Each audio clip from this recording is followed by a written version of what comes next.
Chapter 4 of Mag and Margaret, A Story for Girls, by Pansy. This recording is in the public domain. I'll do my very best. The holidays were over. Mrs. Perkins's boarders were all back in their places, and the workaday world was as busy as ever. Mag Jessup was dusting the books on Mr. Frederick Ainsworth's shelves. It was late in the afternoon, but this extra bit of work had had to wait until 100 other things were done; so Mr. Ainsworth had come in from afternoon recitations and caught her at it. "Never mind me," he said, as he sat down to his table and drew a book towards him. "You won't disturb me." So the dusting had gone on. Mag had made in the course of her work a delightful discovery. Many of the books she had opened as she dusted them and glanced at the fly leaf. She found, written there sometimes, Frederick Forrest Ainsworth; sometimes merely F.F.A. The very initials that had come to her with her dear little pillows! She had suspected it before, now she was sure of it. Mr. Frederick was the one who had given her a Christmas present. She ought to thank him, and wanted to, but could not decide how to do it, and was dreadfully afraid of disturbing him. Suddenly he helped her out. "Well, Mag," he said, leaning back in his study chair, "what kind of a Christmas had you?" "Oh, a lovely one, Mr. Frederick, and I've wanted to thank you ever since. Nobody ever gave me one before, and it was so very, very good of you; and of course I didn't expect anything, but oh, I love it so!" Mr. Frederick wheeled about in his chair and looked at her quizzically. "Do you think that is a very clear remark?" he asked.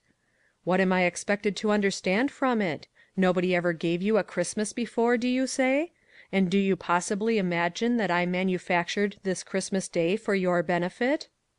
Mag laughed. She knew he was making fun of her, but his voice was so pleasant that she did not mind. "Why, I mean the little pillows," she said. "I most thought you gave it to me all the while, but now I am sure, because I have found F.F.A.'s all over your books." "I gave you some little pillows! What an idea! Where did you suppose I would get pillows to give away? Are they made of feathers?"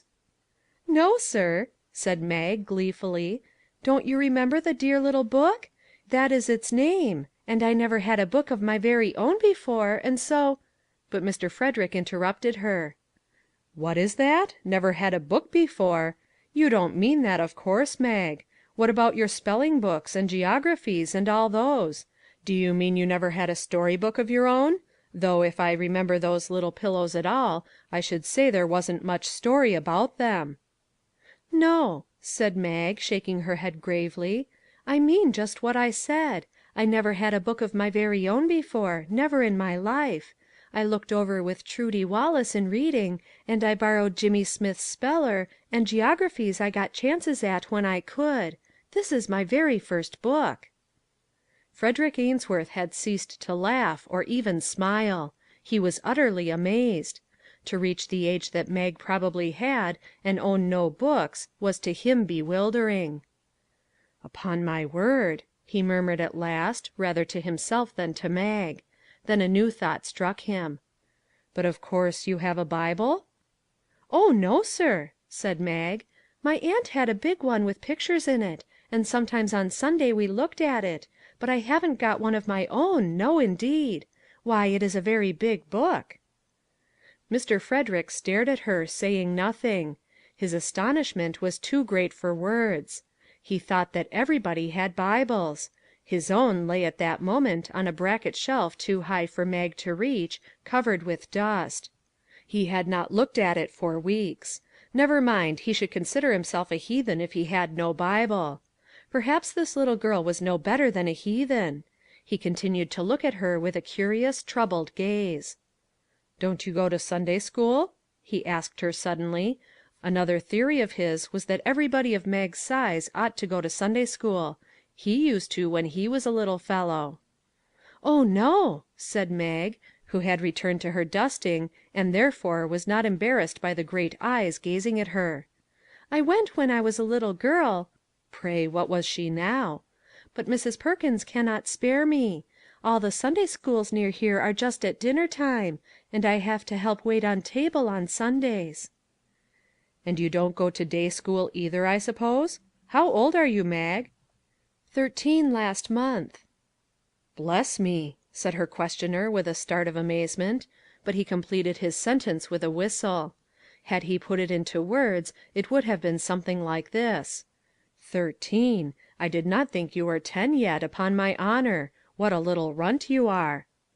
Memories of having told his cousin Margaret about a small specimen aged 9 or so, who dusted his room and ran of errands, returned to him. "You ought to go to school." This was what he interrupted the whistling to say with some emphasis. "I can't," said Mag, gravely shaking that small brown head of hers. "I can't ever go; it isn't likely. I'm not like other girls who have fathers and mothers and homes. I have to earn my living."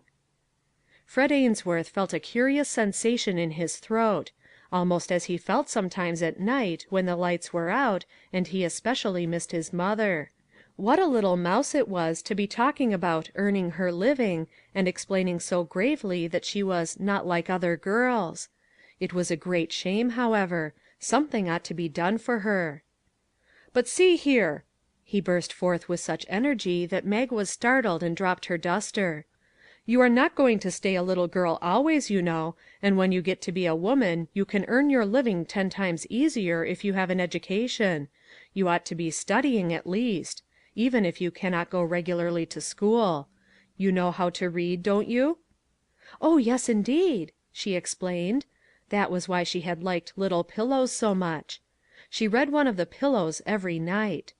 "And oh, Mr. Frederick," she continued eagerly, afraid lest she might be interrupted and this golden opportunity pass, never to return, "would you mind explaining something to me? It's about praying. You remember in the book it says, 'Ask what I shall give thee.'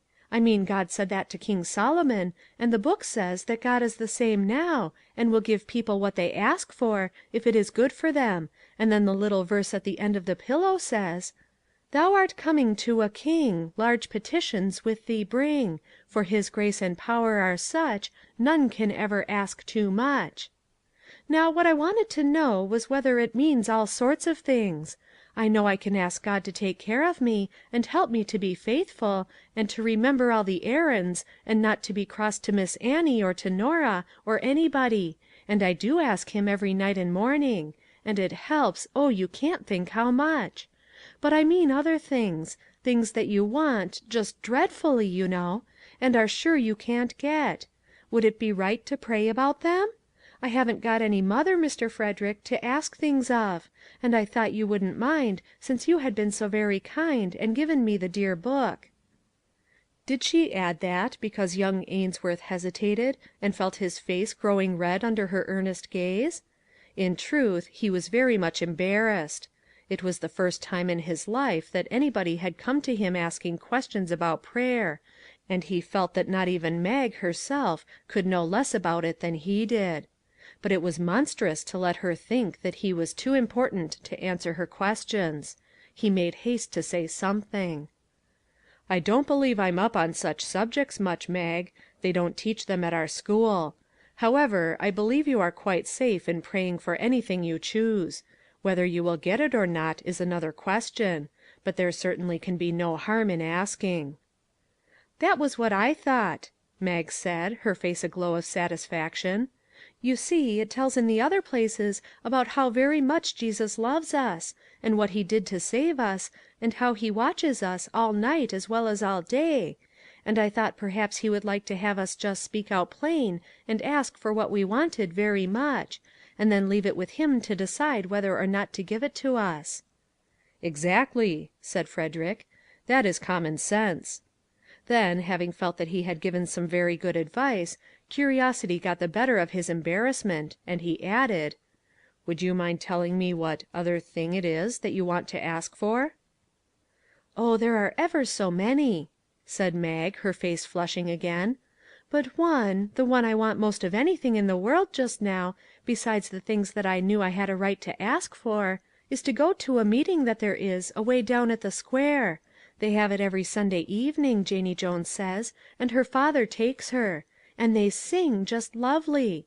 And girls and boys, as well as men and women, talk and pray. If I could go to that meeting and hear such things, it would seem almost like going to heaven for a little while. I know I can't go, but it makes me feel happy to think I can pray about it. Because after I ask, and don't get it, why, then I know it wouldn't be best for me, don't I?" "I suppose so," said Frederick, dryly. This was an entirely new line of talk for him. Moreover, he was all but dumb with astonishment over this remarkable choice from all the places that there were to go in this world. He knew of the meeting down at the square on which her hopes were centered. More than once he had received an invitation to attend it, and had not had the slightest idea of ever doing so. Yet here was a little girl who had almost nothing, and looked upon this very commonplace corner as like heaven. Why on earth didn't the midget go if she wanted to? The meeting wasn't until 7 o'clock. Surely her work for the day must be over by that time. "I should think you might answer your own prayer," he said, giving voice to his thoughts. "Why don't you skip off to the square on Sunday evenings if you want to? You have only to push open the door and crowd in with the rest. Seats are free down there, and everybody goes who likes." But Mag had evidently canvassed the entire matter. She shook her head and gravely explained that Mrs. Perkins would by no means allow her to skip away. She did not believe in little girls going out on the street alone, Sunday evenings, nor any other. And Mag had been distinctly told never to say anything more about it. "Well," said Frederick, reflectively, "the street isn't a very good place for little girls, of course." Then he resolved to flee to some subject which he better understood. "I'll tell you what, Mag, if I were you I would set about that education that you ought to get. You should be studying every day. History, you know, and all such things. I had no idea you were so old. It is a shame. Don't you have a little time every day that you might spend in studying?" Mag reflected, and finally explained that sometimes she sat for 10 minutes at a time in the front hall with nothing to do but wait for the bell to ring; and that, moreover, there was a little while nearly every day when she would not be called upon for almost half an hour. Then there were evenings, of course; but Mrs. Perkins only gave her a little bit of a hand lamp that would not burn long, and did not like her to sit up in the cold. "I should think not," said Frederick, with a shrug of his shoulders. "So you read Little Pillows every night in the cold, do you? Well, let's see what book we can find that would fit into those wonderful spare minutes in the hall. You never studied arithmetic, I suppose? I'm afraid we couldn't do much at that in the hall. History, though, might be managed." He arose as he spoke, and went toward the well-filled rows of shelves that Mag had been industriously working over while she talked. He ran his eyes rapidly over the titles, a curious smile on his face the while. What was he about, anyway? This was almost as new business for him as giving lessons on prayer. What would the fellows in his class say if they could see him hunting through his library for a suitable text book for a little girl? "This is the very thing," he said at last, triumphantly. "At least, I hope you will like it. I did, I remember, when I was a little chap." Mr. Frederick was not 3 years older than Mag; but nobody, least of all himself, could have realized such a thing. It seemed to him at least a dozen years ago that he had enjoyed Dickens's Child's History of England. Why would it not be the book for Mag? "To be sure," he said, smiling, as he handed the book to her, "a true American ought to hunt out a history of the United States to give you first, I suppose. But I haven't one to my name that isn't stupid, so we'll try this." He might as well have talked in Greek to Mag. He had very little realization, even yet, of her dense ignorance. England and the United States were both unknown countries to her. For all she knew, either or both might mean some street in that very city. But she received the book with a kind of awe mingled with ecstasy, and listened eagerly to the young teacher's directions. "It isn't a story book, you understand. What it tells about all happened. You are not simply to read it, but study it. Spend those extra 10 minutes on it, hundreds and thousands of them, you know, until you get some notion of what the book says. That will be a start toward the education that you are to get. You understand, don't you, that I want you to get an education?" "Yes, sir," she said earnestly, her face perfectly grave, although there was a whimsical look on his face. "And I'll do my very best." Then, with the book clasped in both hands, she hurried away to answer a sharp call from Norah. She did not know why Mr. Frederick burst into a ringing laugh, nor did she hear him say, "Well, Frederick Forrest Ainsworth, upon my word, this is a new departure for you." Chapter 5